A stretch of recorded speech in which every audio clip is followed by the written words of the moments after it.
Test.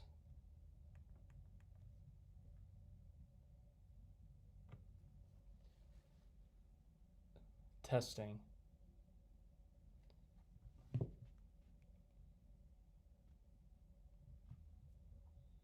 All right.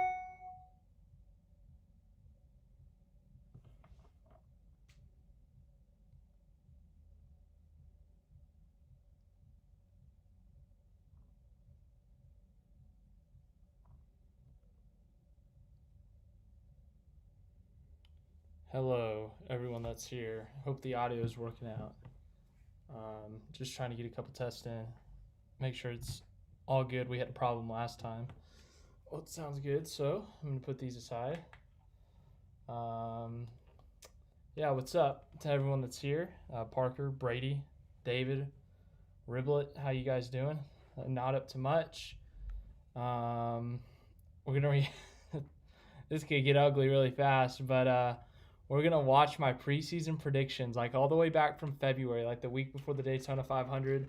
We're going to look at those and see how bad and good they were. Spoiler alert, I got my championship pick right. But there were some things.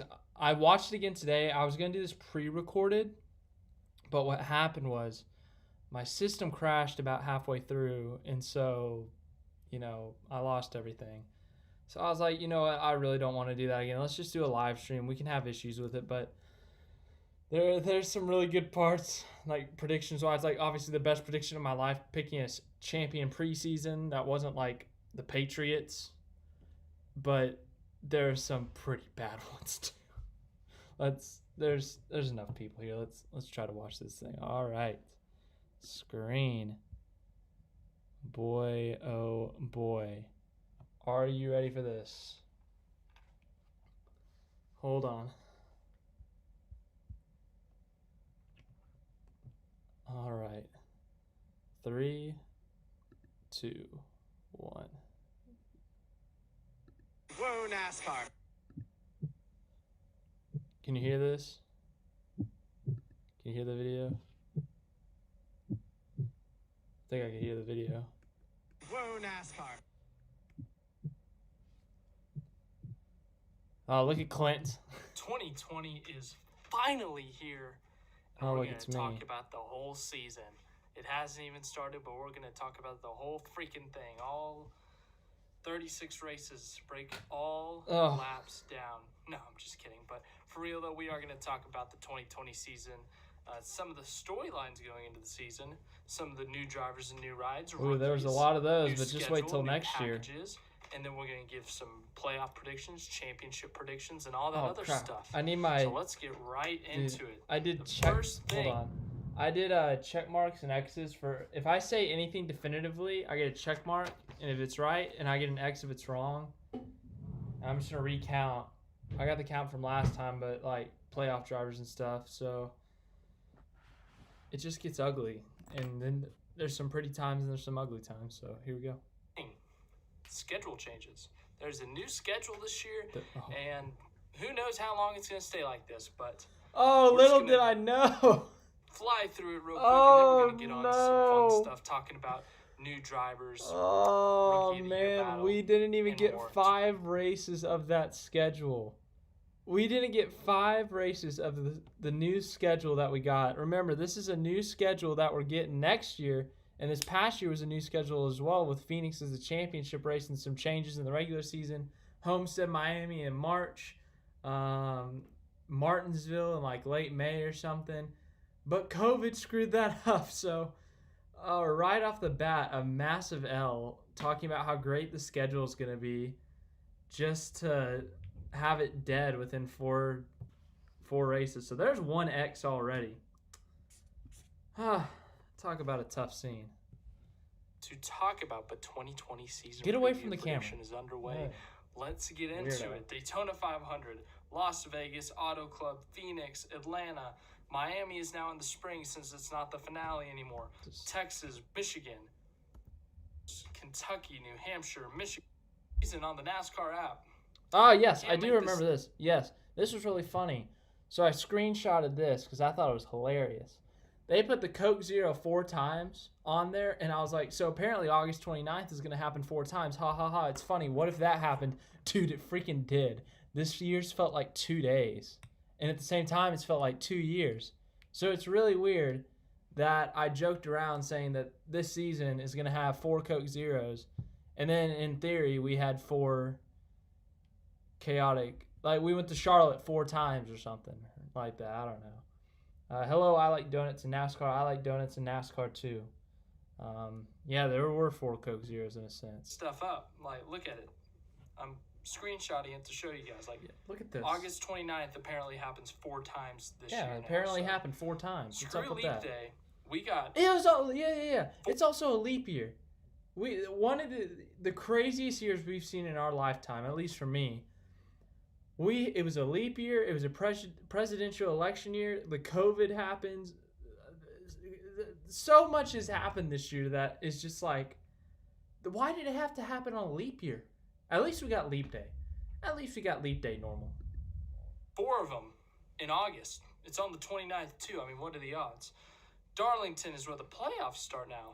Darlington, that'll be interesting. Hey, that stayed the same. same. Then you got Richmond, the Bristol Night Races in the playoffs. Las Vegas, Talladega, Bank of Roval 400. Bank of Roval 400. Kansas, Texas, cutoff at Martinsville, and then the championship at Phoenix. We have some great cutoff races. Hey, Martinsville, I think that requires a check. Roval, Martinsville and Bristol were great cutoff races, if you ask me. That's going to be fun. They were really fun. On to other things we can talk about. They could have been better, later. but they were really good in my opinion. We do have a new package for the short tracks this year. Last year, remember, some of the short track races were were kind good. of dull for their standards, and fans wanted to see something different because, just hard to pass and aerodynamics and stuff that I definitely know. Hey, I know more now than I've ever known, so but sweet. For real, though, they did change it. Just some of the changes, they gave the car a shorter spoiler, changed the splitter, and there was some more horsepower features that were changed within the car to make it more, I don't want to say raceable, but raceable. Yes, that was the correct term. That's a word. But last year, if you remember, last year at Martinsville, both races were dominated by one guy. Truex led like 470 laps in the fall, and in the spring, Keselowski led like 450. So it was horrific when it came to terms of passing for the lead, which made it horrible racing. And this year, I personally enjoyed both Martinsville races. I think there was great side-by-side racing in both races. So I liked this year's both, and obviously more than last year's. Next. Both the Martinsville races were dominated by one guy. That's what I just said. And it was hard to Look pass. at me. Nine or 10 months ago, me knows the same thing as me now. It was just... Or me now knows the same thing as me 9 months ago. Everyone loves those types of tracks and races. Interesting. And it just kind of killed it. So they thought, hey, we have to do something different. So for all the short tracks, they're going to change that. That includes Phoenix, and that includes Dover. Sorry, I don't know why I said Denver, but Dover. Those sometimes two are usually words viewed are tough, as guys. intermediate Give me a tracks, break. but they're going to throw the short track package at it. So that'll be interesting. Considering the championship races at Phoenix, we're going to see a different package for the championship race. But we will have seen that package the same package the week before at Martinsville. But some rookie battle. The rookie battle is going to be interesting. You got Christopher Bell in the 95. That 95 team now has a closer alliance to JGR than they've had in the past. Does that deserve a check? Last year they had it with De Benedetto. They did okay. They had some really good runs. You remember Bristol, De Benedetto almost won that race. He did. That was a very impressive run for him. He led a lot of laps at the Daytona 500. Had some top 5s, a lot of top 10s, but he was a bit inconsistent. And it showed at some of the intermediate tracks and some of the Michigans, the Texas. You get my point. Like those kind of tracks, they lacked speed there. But this year they have a tighter alliance with Joe Gibbs Racing. So I don't know how close it is, but what I'm hearing is that this is basically a 5th Joe Gibbs car in the way that the Wood Brothers car is a 4th car for Penske. So it's a closer alliance. So I think that car's going to be much better. Christopher Bell's a very good young driver about in that tough car. He's got a lot of potential. So that will be very interesting to see. Cole Custer's in the 41. Now, Stuart Haas struggled last year outside of Harvick. They did not have any wins outside of Harvick. Their closest thing, I think they all got eliminated in the round of 16. Suarez completely missed the playoffs. Last year, outside of Harvick, was a terrible year for SHR. It was about just the same rough. thing this year, except Boyer, Almirola, and Custer Suarez. wins, so They moved Custer into that nothing really 41 to try to changed bring since in 2019, something new to other see than Harvick what winning he a can lot. do. And that'll be interesting. I think he's got a very good shot at Rookie of the Year. I will give my prediction for that at the end. And then Tyler Reddick in the 8 I car got that wrong. for I know I RCR. got that RCR has been wrong. struggling these past few years. They have not had great cars. Bringing in Reddick to try to revamp, try to get that old RCR back. Hey, I think you he's know, got the I potential didn't to think do he'd it. do that good But this yeah, year. that's the Rookie of the Year Because, battle you know, right RCR there. was That'll terrible be last interesting to year, see who but wins here it, and we I got are. my prediction later on. New rides and new crew chiefs and new everything. So some new rides we got. We got Chris Buescher in the number 17 Roush Fenway Racing car. Iconic. We got Matt DiBenedetto in the number 21 Wood Brothers car. Iconic. We got Joey Gase in the Rick Ware Racing car. That is the most Quinn Huff iconic in out of the all of them 00 right there. Starcom Racing car. Joey Gase in a Rick Ware racing car is the single greatest thing to happen in NASCAR history. If you do not agree with me, you are wrong. Because Joey Gase and Rick Ware Racing is the greatest combination in NASCAR history. You thought Jimmy's 7 titles were impressive? You thought Petty's 7 titles were impressive? You thought Petty's 200 wins were impressive? Think again. Joey Gase is about to shock the world with Rick Ware Racing. Corey LaJoie is still in the 32 car, but that car does have a closer alliance with SHR. I never understood I don't know that. how close They made this big deal about SHR and Go Fast Racing having this alliance all of a sudden, or this tighter alliance. Go Fast Racing was the exact same team they were a year ago. They run maybe 25th at Meh, and they'll get a top 10 at a couple plate races. It was literally the exact same team. But they kept on saying that they had this big alliance with Joe Gibbs Racing. I didn't get that. alliances. Once again, I don't know the specifics, but I know that's closer to SHR. Or they used to be with Fenway, maybe Roush Fenway Racing, but I don't know. who knows? I don't even know if they actually had. Let me know in the comments. That'd be great. Ricky Stenhouse Jr. is down the 47 car with JTG. He wins the Daytona 500 pole. I can't talk sometimes. Yeah. Racing.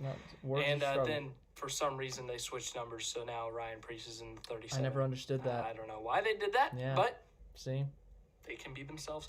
Martin Truex Jr. has a new crew chief, James Small, and then also there was a full-out just crew chief swap in Team Penske. That was a now major Paul success Wolf is with for Joey 2/3 Logano, of Penske. Championship Let's talk driver. about that. Championship Let's talk about that for a second. So this weekend, speaking of, this weekend we're going to do a full 2020 recap. We're going to do a live stream. I'm having a lot of fun doing live streams, so I think during the off season I'll do more live streams than I normally do because I have a lot of fun with them and they're more interactive. Anyways, back to this. We talked about before the season how all the Penske guys got new crew chiefs. They got new crew chiefs to drivers, new combinations. Keselowski and Bullins, Logano and Wolf, and then Gordon and Blaney. And, you know, those are all 3 really good crew chiefs and 2 championship drivers and a young star. And so that was a win-win all around is what we were saying before the season. We just didn't know how far they get. And the fact that they got 2 cars in the championship 4 and one of them was eliminated in the first round, which was a major upset, that's a good season. I mean, Blaney should have had more wins than he had, which was 1, and he should have made it out of the first round. But, hey, good season for Team Penske.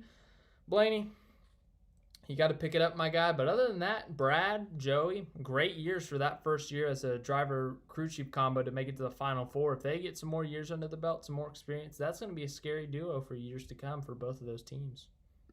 Chief, and then you got Ryan Blaney now with the championship crew chief and Todd Gordon, and then Jeremy Bullins and Brad Keselowski. That will be an interesting duo. They have had a lot of success in the Xfinity Series together. Hello, Daniel. So that will be interesting to see how that works out.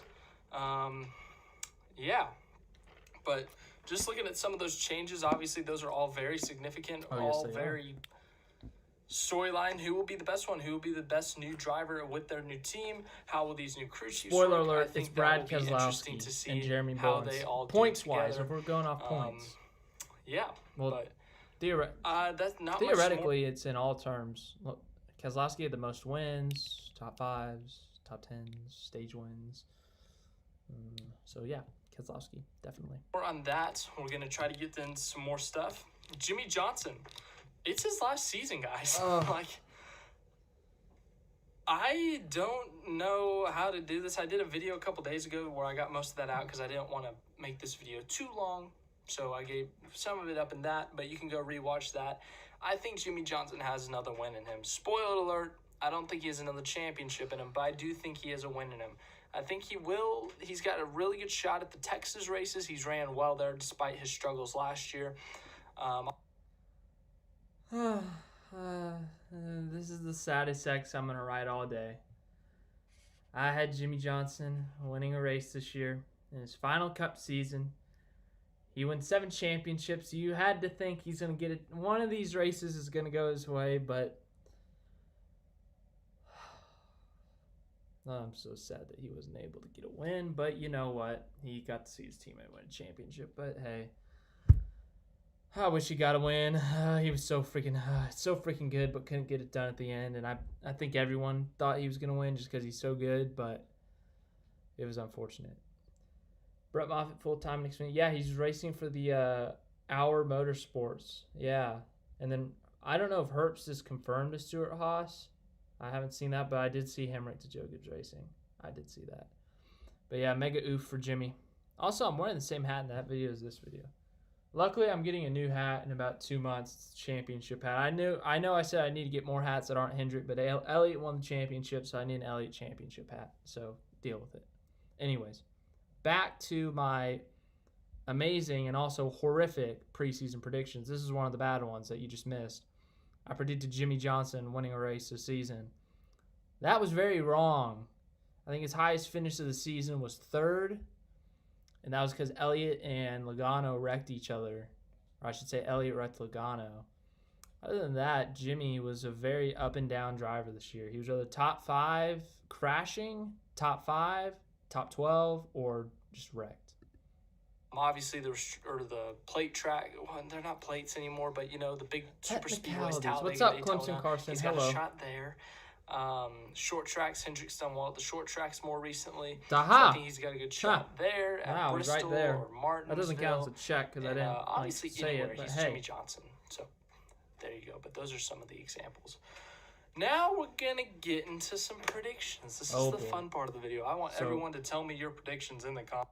Current. Oh God, that's a terrible pause. Just tell me. That's better. That was ugly. Anyways. So what we're doing is if I certainly say something like I say Jimmy Johnson is going to win in the 2020 season, this is back in February. This is February me before the Daytona 500. If I say for a fact Jimmy Johnson will win the Daytona 500 or win a race this year, then he doesn't. That gets a big old X on this sheet of paper. If I say Chase Elliott's going to win the championship and Chase Elliott wins the championship, that gets a big old check mark. So anything I say definitively gets a check or an X. If it's a maybe, an if, or a but, then it does not get counted on the scale. So we're going to see if I was right or wrong more times on definitive predictions. Right now, the count is 2-1 in favor of wrong. So I'm 1 of 3. There's your count. I don't know if you can see this, but yeah. So hopefully it's not horrendous, but here we go. Who you think's going to win these races, win the championship, make it to the playoffs once we get there. But we're going to do the 4 majors of NASCAR. We're going to Daytona 500. We're going to push that to next week. I ended up picking Jimmy. Week, so I was wrong. But we're also going to do the Coke 600, the Brickyard 400, and the Southern 500. 3 big races. 3. So the Coke 600, Memorial Day weekend. No, I was wrong. Longest race, mileage-wise, in the Cup Series. Last year, this guy sat on the pole. This seemed like a decent pick at the time. I think he wins it this year. This will go on to my bold predictions. That's an X. In a sense, and I'll talk about him more. But I think William Byron wins the Coca-Cola 600. That was pretty If that was his first win, that'd be cool because Gordon also did that in the 24 car. He also got his first win. Hey, Gordon won his first race in the Coca-Cola 600. Byron won his first race in the Coke 400. So that's pretty cool. But, yeah, looking back on it, Byron was kind of an underdog pick there, but I thought it would be a cool story, so I picked it because why not? Looking back, I should have been more realistic, given someone that had one before. I probably would have picked Kyle Busch if I was going realistic picks, and I'm glad I didn't pick that because, they both ended up not winning at that race, but yeah. In the Coca-Cola 600. But I think Byron, him and Chad Canals had an outstanding year last year. Byron won Rookie of the Year, I believe, in 2018. And then he got championship, 7-time champion Chad Canals. I wish I could go back in time and tell myself to not predict some of this stuff. I mean, this isn't the worst. Playoffs, you just wait till advancing in the playoffs. You just wait till the Southern 500 prediction. You think this one's bad. Oh, you wait till the Southern 500 prediction. Before the season, it seemed like a great pick. But you'll see why. But it ended up being a horrific pick. They had a very solid year last year, but are still looking for that first win. So I think William Byron definitely gets that this year. I don't think that's a question. It's just a matter of where, and I think the Coca-Cola 600 is a great opportunity. Coke 400. The Brickyard 400, last year, Kevin Harvick dominated that race. I think he wins it again. I don't know if he dominates it, but I think that's a check mark, baby. Now for the Southern 500. We're gonna pause before that. First of all, I've never predicted a championship right before the season. Second of all, I've never picked a race right before the season started. Third of all, this year was my most successful years in race picks during the season. So like before the weekend, I would pick. I think I got 8 right or something. I could go to my notes and look. But I know the ones I got: Logano at Las Vegas in the spring right. I got Elliott at Phoenix right. Harvick at Atlanta right. I didn't pick Harvick over the summer for some reason, but preseason I picked him correctly. Truex at Martinsville, and then there were like 5 others. I could go on my list if you really didn't believe me. I'll pull it up for you. But yeah, this Southern 500 pick, the 10 of you who are here, brace for impact because it was one of the biggest storylines of the year. It's just 500. Bojangles. Well, it's not the Bojangles Southern 500 anymore, but wait for it. Point at Darlington. Just wait for it. I think he finally wins at Darlington. I think Kyle Larson finally gets some luck and some just good timed cautions and wins at Darlington finally. Kyle Larson, who's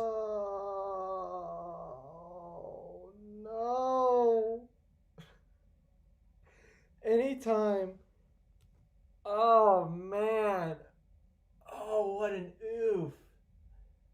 Oh, he didn't even make it through 5 races this season. Oh, you hate to see it. Basically, anytime. I wish in February I predicted that he would not win. Because I would have been fine, but I picked him to win the Southern 500. Oh gosh, no. Okay, let's get this over with. Off-season winning the Chili Bowl.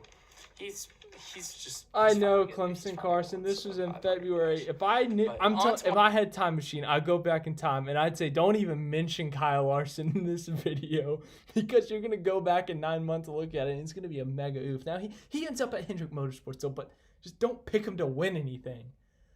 Ugh, that might be the biggest oof of this video, but it's a big one for sure. But looking back on it, that's a tough scene. That's a mega tough scene. It's all right. I don't have a lot. I could fit more if I wanted to. That didn't age out, bruh. But promo. Here are my bold predictions. Yeah. I think a rookie wins this year. I'll tell you my playoff predictions. It was the wrong rookie. I ended up spoiler alert. I picked Bell to win a race, but I said a rookie will win a race.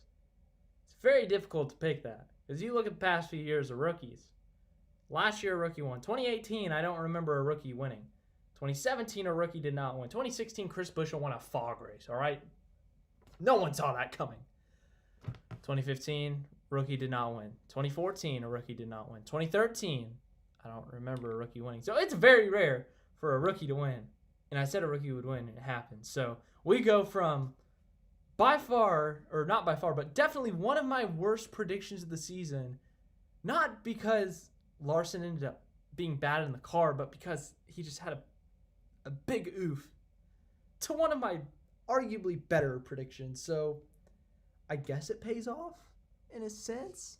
So we're currently at 3 check marks to 4 X's.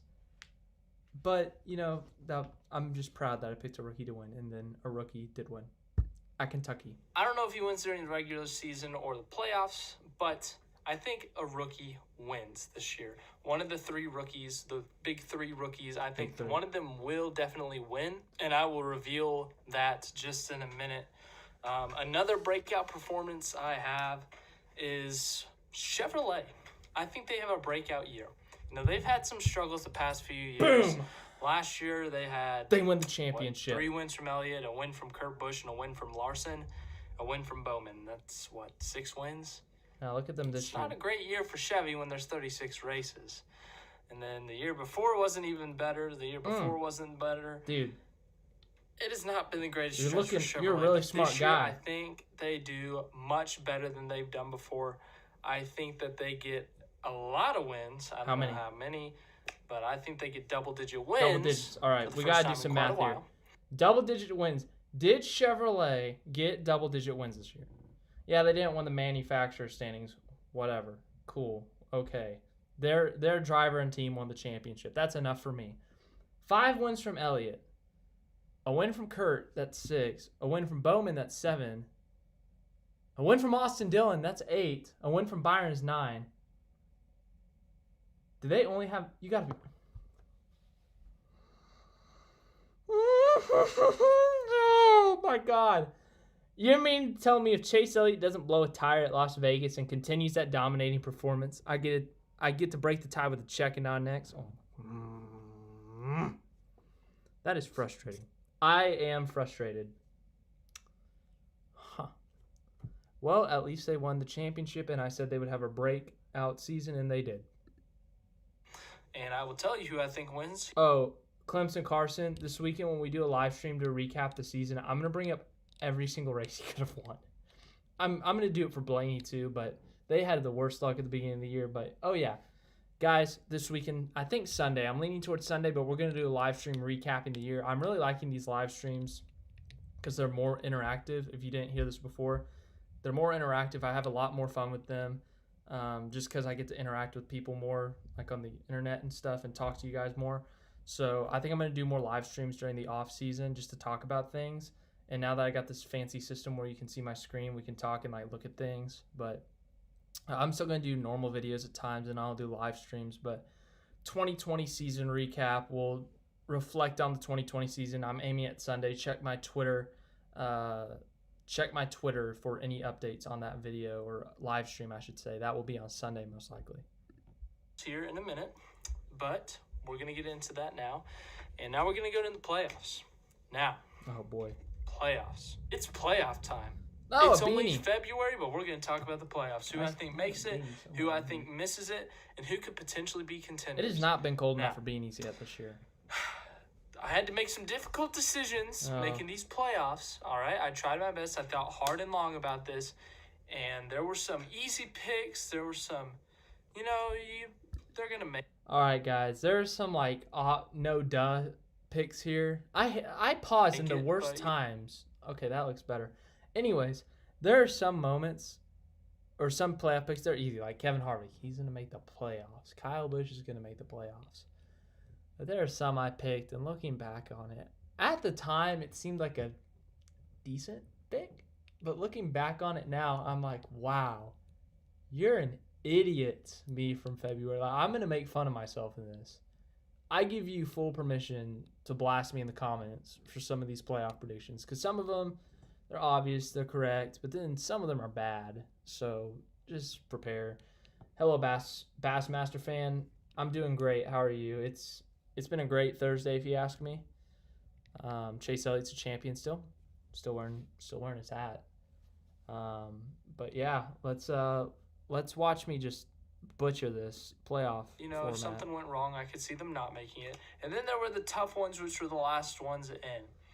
And that is what I'll talk about near the end. I'll justify why I picked certain drivers over others and just, general stuff. But Kyle Busch, defending champion, I really don't need to say much more. Chase Elliott, he's a rising star, and, it's going to be hard for him to miss the playoffs. There's 2 checks. We're back in front. Martin Truex Jr. Yeah? Just because he's got a new crew chief doesn't mean he's a different driver. Good job so far. They might have a different strategy good. and stuff, but he's still Martin Truex Jr. in a JGR car. Kevin Harvick. Yep. I don't need to say much more. Good job. Denny Hamlin. Yep. Good job. Eric Jones is one of the ones I think sneaks into the playoffs. I think he gets in there in a tight points race. I don't think he wins, but I think he gets in. Kyle Larson. He didn't win. I think he has a couple wins this year. Oh, Ryan Blaney, I think he gets his... Why did I say that, man? Oh, I said Jones wouldn't win, and I felt good for 2 seconds, but then I said Larson gets a couple wins.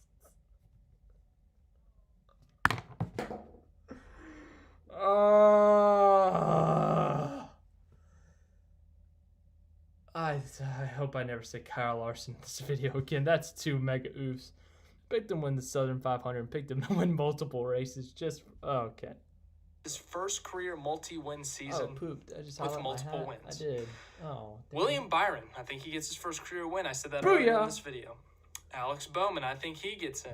Booyah. Kurt Busch, I think he gets in. Booyah. Jimmy Johnson, I think he makes the playoffs in his last season. You gotta be kidding me. I don't know when he's going to win. I said that I think hurts. he's going to win. But I think he definitely wins this stabs season. me in the heart. I don't know when, that one but hurt. he makes the playoffs. That is what I know right now.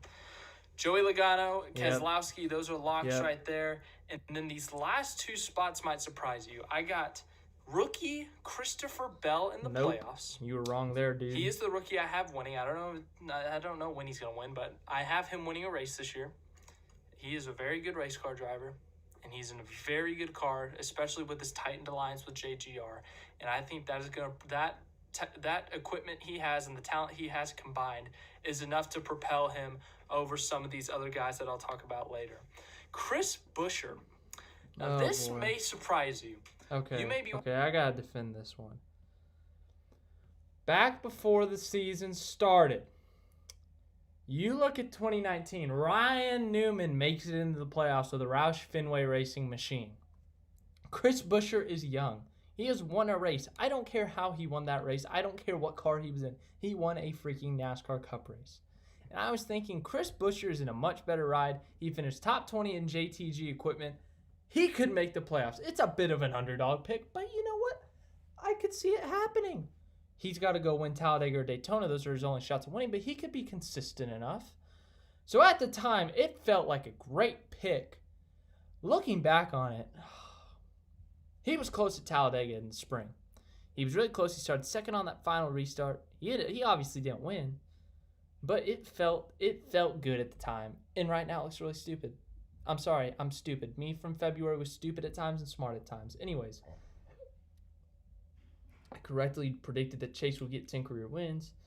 Technically, he has 11. Bold prediction. It would be interesting to see Stenhouse sweep all the super speedway races. Oh, boy. You know that means he would make it into the round of 8, right? Like, literally, Stenhouse wins the 500, Talladega, and the Daytona cutoff race. He has 15 playoff points, and I'm assuming he wins a 2-stager, so 17. One of his best tracks that's not a super speedway is Bristol, so he gets out of the first round. He wins at Talladega again to get into the round of 8. So you have Ricky Stenhouse Jr. in the round of 8 if he does that. So do you really want that in between the lanes?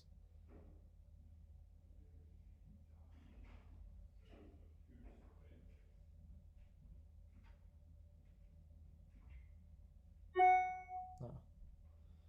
I heard some people in the hall, and I thought they were about to knock on the door. You wonder, oh, Chris Buescher, why him? Are you kidding me? Look at last year. Roush Fenway Racing. You put Ryan Newman in that car. Okay. Ryan Newman points other people. Yeah, cool. All right, he is now in a better car. And he is in a car you were wrong. that is teammates with the car that made the playoffs last year and a veteran driver who can give him some great advice. I think Newman misses the playoffs, but I think Fenway, Roush Fenway Racing, has their first consecutive playoff appearance in what seems like a while. I think they finally get it together. I think they get into the playoffs, and I think they have not a championship contender, but a contender to advance in Chris Buescher. If they can develop him, improve their technology and equipment, I think that he's a potential championship threat in the future if they don't lose him and they can improve their cars. Because he's a very talented driver. He has shown that over the years. And I think this is his big opportunity to prove himself. And I think that he's going to get it done and he's going to make the playoffs. Now, who does that leave out? Unfortunately, Oh, I'm so It hurts glad my to heart be to wrong say here. it. I'm I so really wish glad. him the best. I love him to death. So glad I was wrong. Matt DiBenedetto, I don't think. I am so happy I Why, was you may wrong. ask? That was him. Him and Busher were the last two I had to choose from. So and glad I I had got to that throw wrong. my bias out the window. I had to say, nope, I can't. I have to think completely, 100%. I have to choose Busher. Why Busher? Busher has been more consistent. That's why. You saw Busher much more consistent throughout his career. DiBenedetto, he had his moments last year where he would go really good races like Bristol, and then he'd have just meh races where he was running in the 20s or something. I think Busher right now is better. I think DiBenedetto has a ton of potential. He's in a really good car with a really good opportunity, and I want him to prove me wrong, honestly. I want him to go out there and win a race. I want him to go out there and win multiple races and contend for wins all season long. But I think that Busher has shown that he is more consistent. Yeah, you were wrong. Very wrong. A worse car.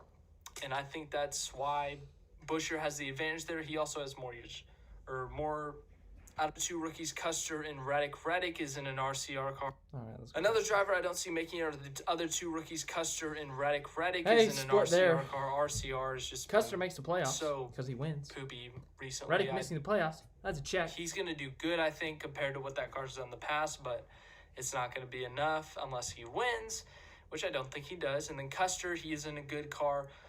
But like I said, SHR last year outside Hey, he of wins a Harvick, race. You were wrong. it was a mess, and I don't see them making some sudden jump to what they did a couple years ago. Yeah, they didn't. They got a really that also kinda leaves lucky out win, the other but two hey. SHR drivers, Boyer and Almirola, and I think that might be the end of Clint Boyer. He's super happy that the Chiefs won the Super Bowl, but kind of called that. I think this is it, guys, for Clint Boyer in the 14. And Eric Almirola, I just don't see him being consistent enough.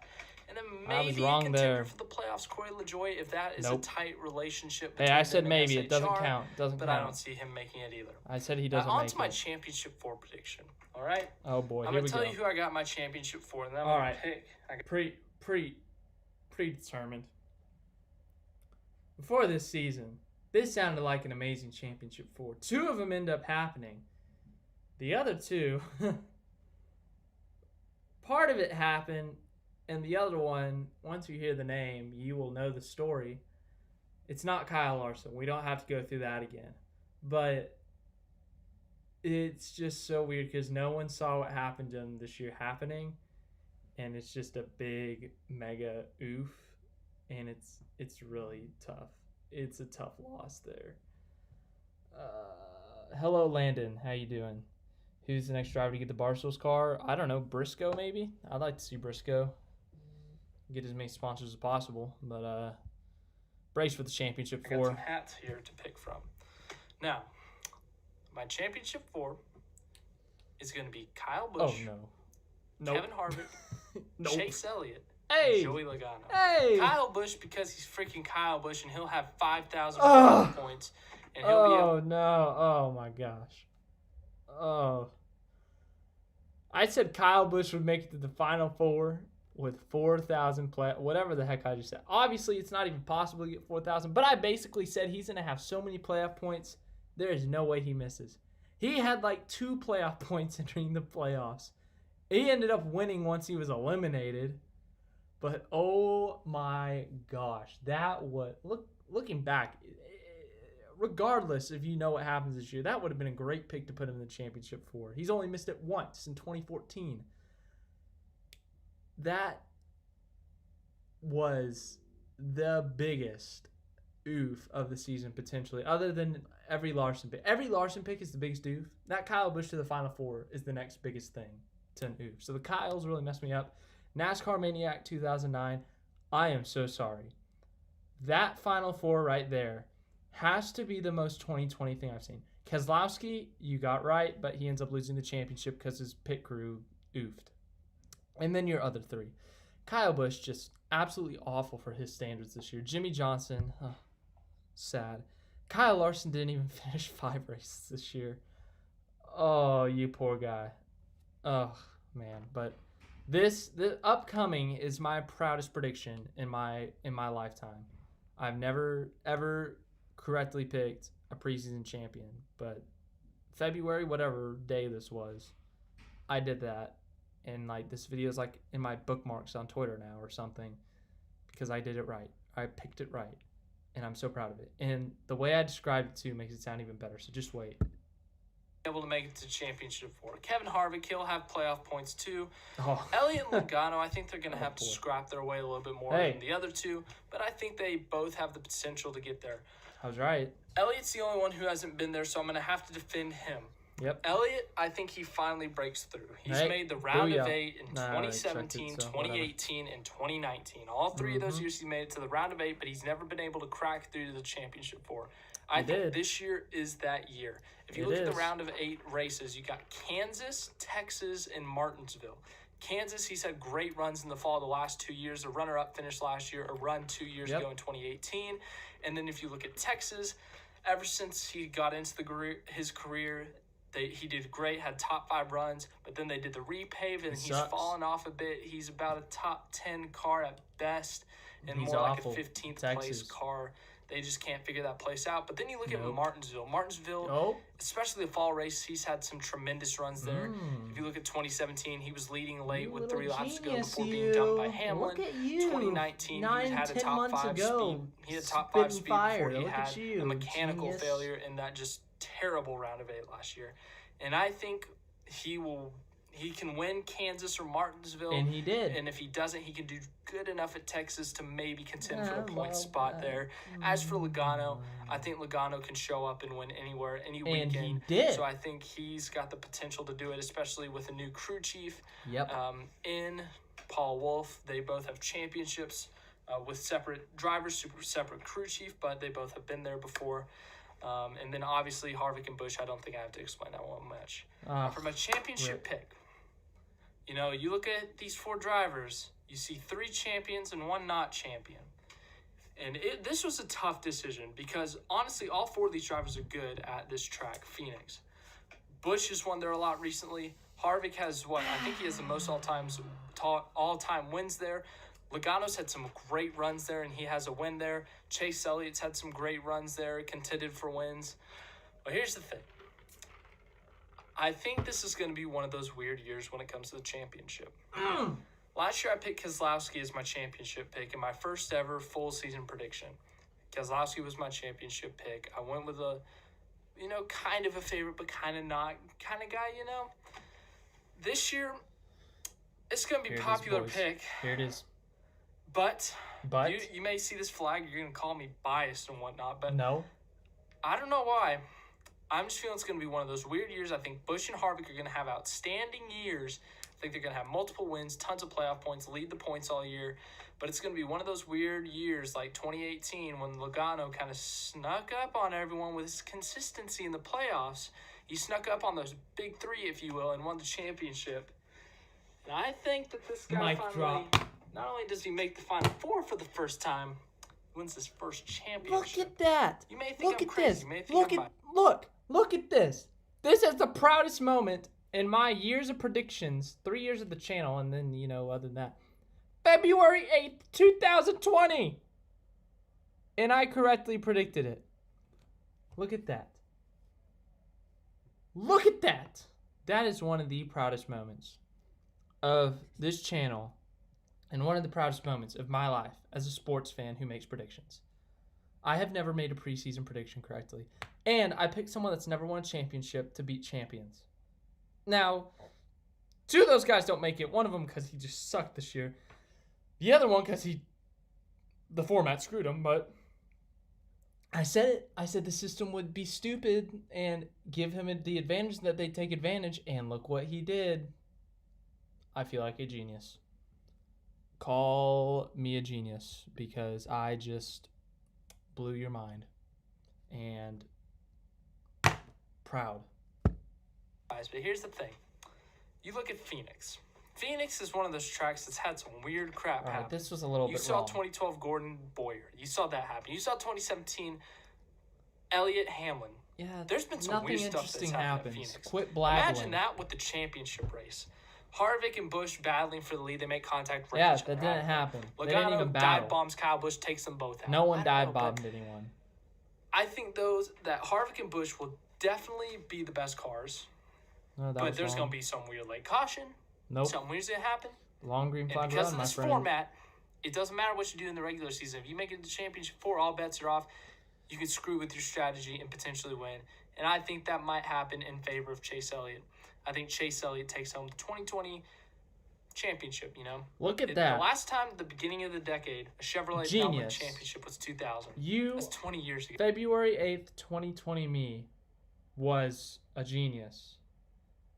Look at this. Look at this face. It's the same face here. Down here in the corner. Look at me. Hi. Same face as 8 months ago, 9 months ago, 10 months ago. He correctly predicted the championship right on February 8th, 2020. I cannot believe that happened. And of course, the first driver to do it, I'm at 500 when it comes to making a preseason prediction of the champion. 2019, I picked Keselowski according to me from February. And then this year I picked Elliott, and I'm 1 for 2. I don't believe it. Mind-blowing. Anyways, back to the comments. What is wrong? Oh, no. That was accurate. Anyways, what's up, NASCAR Stop Motion and more? Oh, boy. Grunting Horse 32, I'm so sorry. Anytime I say Kyle Larson in this video is about the biggest oof of 2020. Not the biggest oof of 2020, but the biggest oof of 2020 that me back then, before I knew what was going to happen, knew. I opened up the video with saying that the schedule is going to be great and that there's no way it gets screwed up. Well, COVID, exists. Then I said Larson will win the Southern 500. And I'll let you watch the rest. There's a couple more big oofs in there. But there are a couple proud moments of my predicting. Like some bold predictions. Like picking a rookie to win was pretty neat. Picking the correct championship was really neat. But then I picked Kyle Larson to win the Southern 500, and he couldn't even get to the 5th race of the year. Even though it's only happened twice in the last 20 years. I just had to make up some weird fact, but I'm going to go with what did I say? That's 20 years ago. At the beginning of the decade, a Chevrolet did not win the championship, The last time at the beginning of the decade, a Chevrolet did not win the championship was 2000. That's 20 years ago. Even though it's only happened twice in the last 20 years. I just had to make up some weird fact, but... That weird fact I made up? Oh my gosh. Am I from the future? That is, oh my gosh. I'm going to go with... I'm way too proud of myself for these. Kind of an underdog pick, I guess, for the championship. Whatever. But yeah, I think Chevy finally gets that outstanding year. And I think as Jimmy Johnson closes out his career, he gets to see Hendrick Motorsports win a championship. Hendrick Motorsports bring home the title. And I think that'll do it. Jimmy will get to leave the sport smiling, knowing that he left an impact.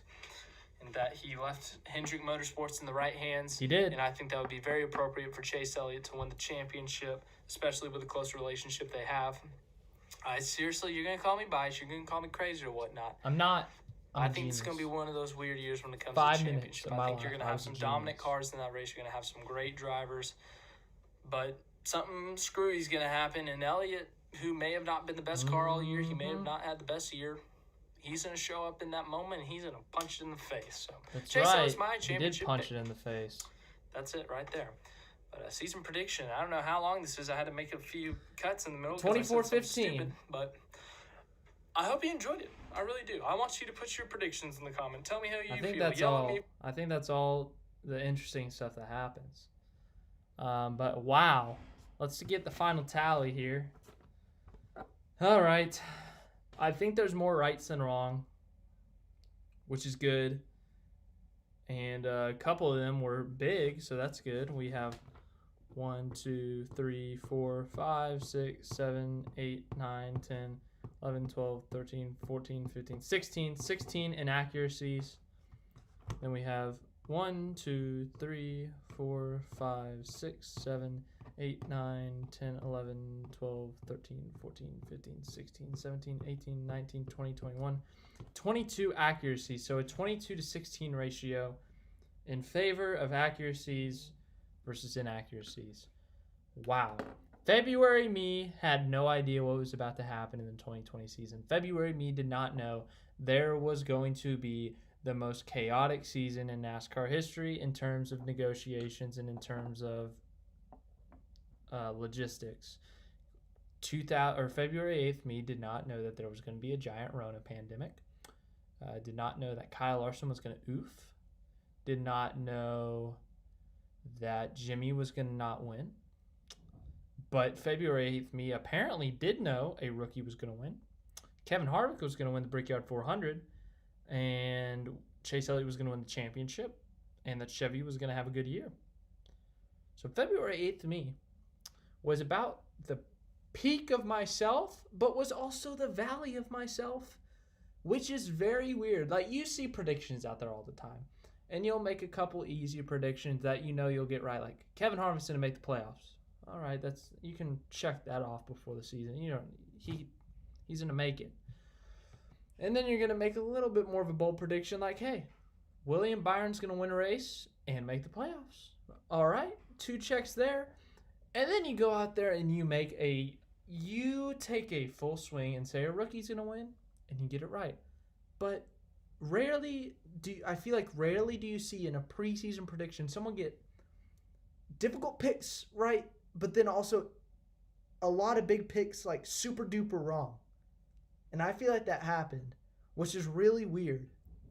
That like the championship rookie winning a race, predicting a race before it, like 8 months before it even happened, but then you go back and you're like, pick Larson to win the Southern 500 just for him to, you know, crash himself metaphorically.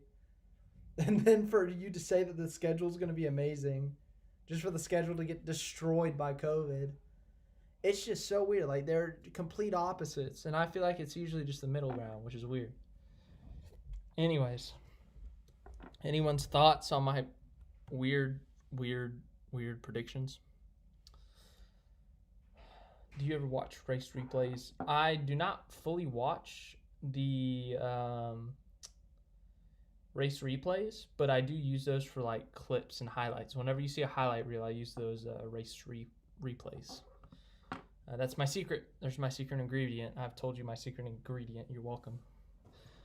Kevin Harvick will make the playoffs until COVID hits and on iRacing stream. Yeah. Kyle Larson, what are you doing? Yeah. Man. There were so many things that were like complete. If you would have predicted that, then you were definitely a time traveler. If you would have predicted that Kyle Larson would have been out of the NASCAR in 4 races, if you would have predicted that there'd be a 2-month break, if you would have predicted no fans in the stands, if you would have predicted Cole Custer winning in a 4-wide last lap pass at Kentucky of all tracks, I would have known you were a time traveler. But, you know, some of these things were a little bit more realistic, like a Chase Elliott championship, like a Kevin Harvick Brickyard win, you know, stuff like that. So, yeah, just what do you guys think? What was your most shocking, after rewatching this, what was your most shocking, your thoughts? Like, what did you think was the most shocking prediction back from February that rather came very true or was an epic fail? Like Larson winning the Southern 500, Chase Elliott winning the championship. What did you think? Like, it doesn't have to be one of those two, but it can be something else. But what did you think was the biggest shocker out of all the picks I made back in February? See you, NASCAR Maniac 2009.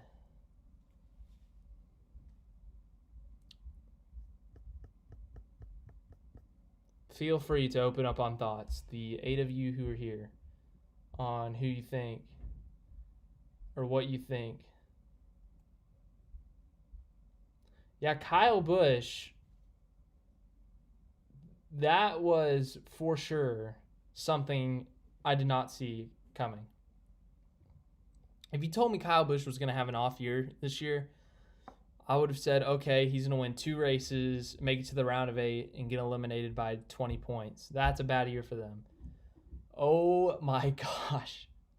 One win, which came late in the season on a fuel mileage race. It wasn't like he got lucky. They definitely had to do it.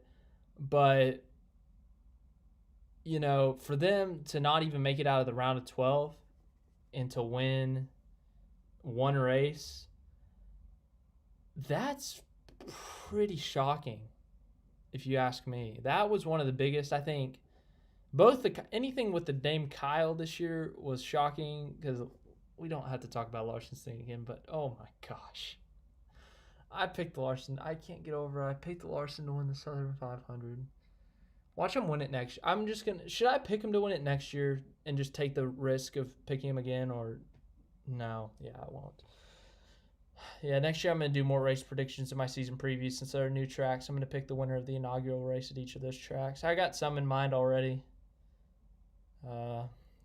Like the road courses. The road courses, I'm rather going to pick Truex or Elliott for basically every road course that we have.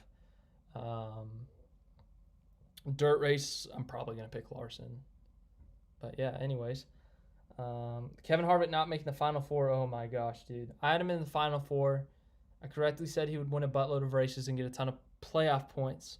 But I would have, if you told me Kevin Harvick had 67 playoff points and didn't make the championship four, I would have thought that he got injured or something, that he wasn't able to race due to an injury.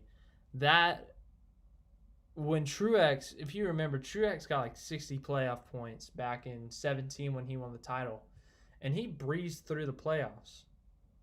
You look at that first round, he wins the playoff opener at Chicago. Okay, he doesn't have to do anything else because he won. Second round in 2017, he wins Charlotte, the oval at the time. He doesn't have to do anything else.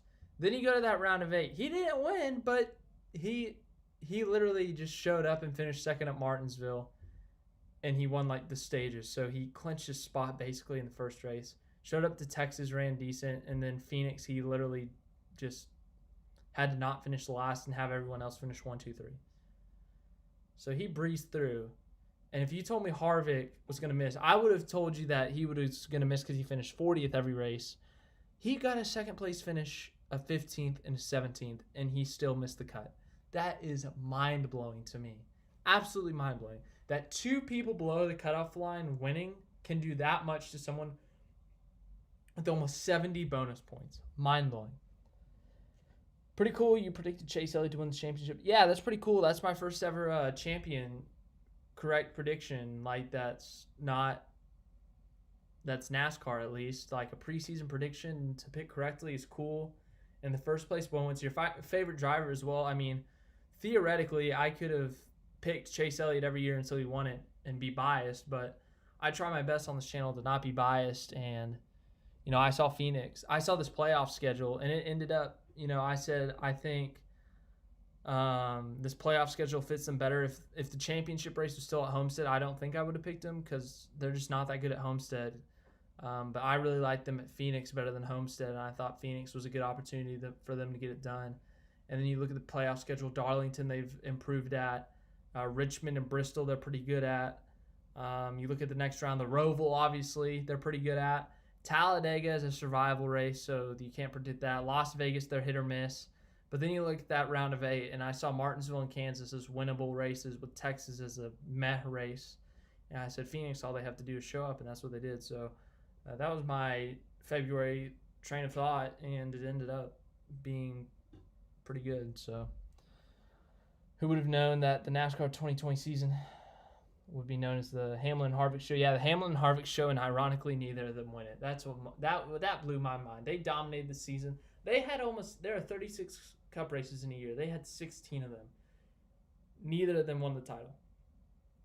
Not to discredit Elliott. Now listen to me. If Chase Elliott just kind of snuck through each round, barely pointed his way into the championship four, and had like 2 wins on the season, 10 top 5s, and like 15 top 10s, I would be really, really mad. But let's not sit here and act like Chase Elliott is not a completely deserving champion. I think he would have made the Final Four, or he was a very good candidate for the Final Four. Harvick and Hamlin were the top 2. There's no question. The fact that Harvick didn't make it is still, in my mind, absurd. That he dominated the season, but because he had 2 bad races at Texas and Martinsville, he doesn't get to advance and fight for a championship. But Elliott, I think Elliott was arguably the third or fourth car all year, best car with Keselowski. They had 3 wins coming into the round of 8. He was on pace to have career highs and top 5s and top 10s. He had more top 5s and top 10s than Logano, than Truex, than Kyle Busch, than all these other guys in the round of 8. So it was definitely a deserving spot in the championship in my opinion. Now, as for winning the title, I think you could definitely make an argument for Hamlin or Harvick, but you can't change that. It's unfortunate for Harvick and Hamlin fans, especially Hamlin fans. They'd go through it again.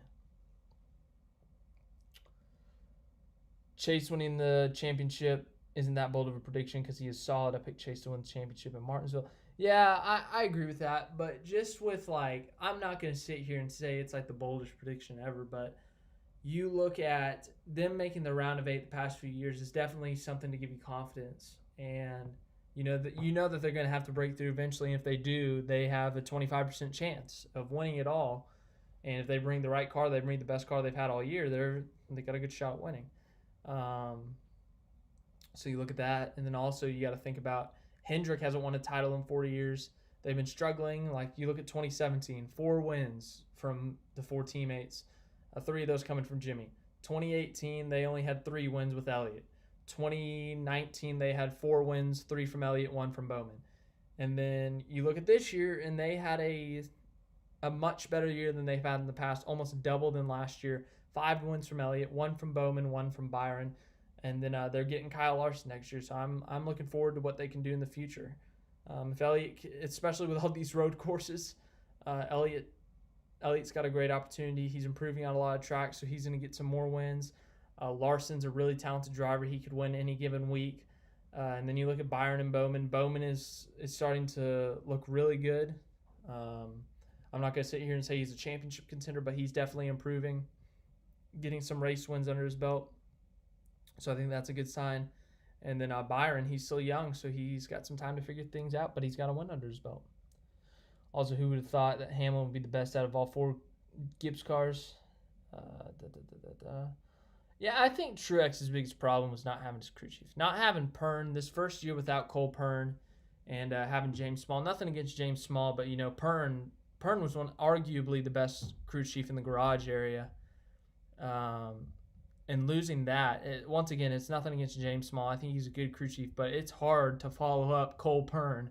So, that I'm sure that was a difficulty for them. Only 1 race win compared to when they got 8 last year. And they made the round of 8 still, but that's very disappointing for that team, just considering how well they did last year. But, yeah, I think that was a big struggle. But I think I'm going to wrap this up. We'll talk about the 2020 season overall on Sunday. We'll do a live stream again. Thanks to you who showed up today. I had a really good time. Make sure to leave a like on this live stream. I don't know if you have already.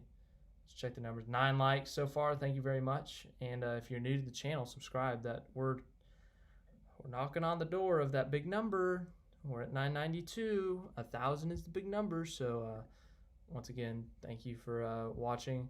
Leave a like, subscribe, all that stuff, and have a great rest of your day.